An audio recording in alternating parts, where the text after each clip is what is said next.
कि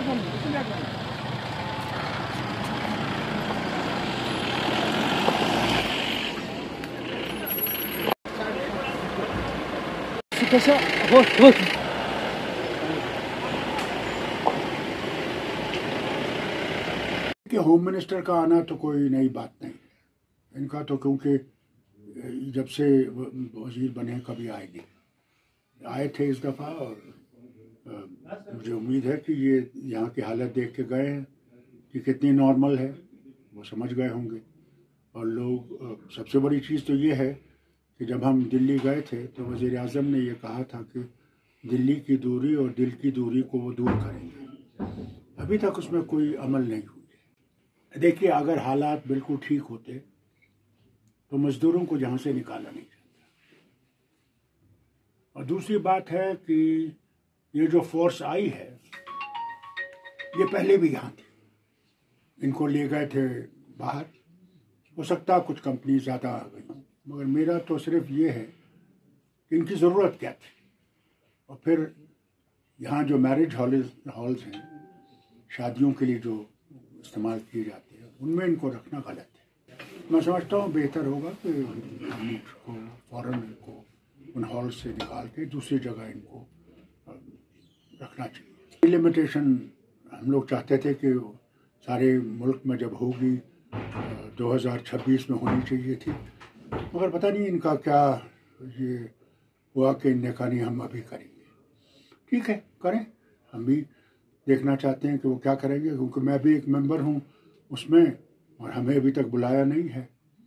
हम समझते थे कि हमें बुलाएंगे और हम भी देखेंगे कि ये क्या कर रहे हैं, अभी तक तो नहीं बुलाया। और कहते हैं कि जो वो आए थे वो एक प्रिलिमिनरी हियरिंग थी और एक फाइनल हियरिंग करेंगे जिसमें हमें बुलाएंगे। हम उसका इंतज़ार कर रहे हैं। पाकिस्तान के साथ बातचीत नहीं की जाएगी तब तक यहाँ पे कभी अमन नहीं आएगा। ये आसमान से क्यों न छलांगे मारे।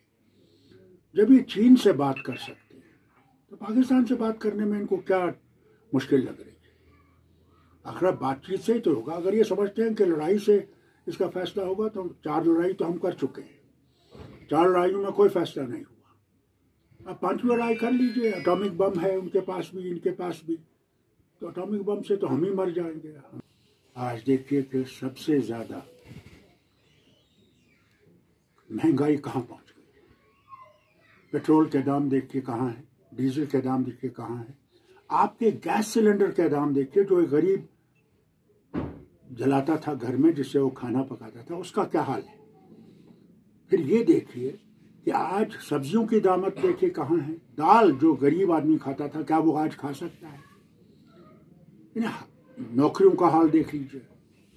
बेकार पढ़े लिखे, बड़ी बड़ी तालीमें पाके डॉक्टर, इंजीनियर बेकार पड़े हुए हैं। अनिल की हुकूमत बनी, कैसे बने? क्या उनने पहले ही वो जो संदूक हैं जिनके बटन दबाने हैं उनने अपने नाम पे लगा दिया है, उन्हें वो फिक्स कर दिया है? इसका मतलब जो इलेक्शन यहाँ करेंगे वो एक ढोंग होगा? कैसे हो सकता है? मुझे अफसोस है उसके दिमाग पे, उसकी सोच पे, कि वोट डालने के बगैर वो कह रहा है कि हमारा हो सकता है।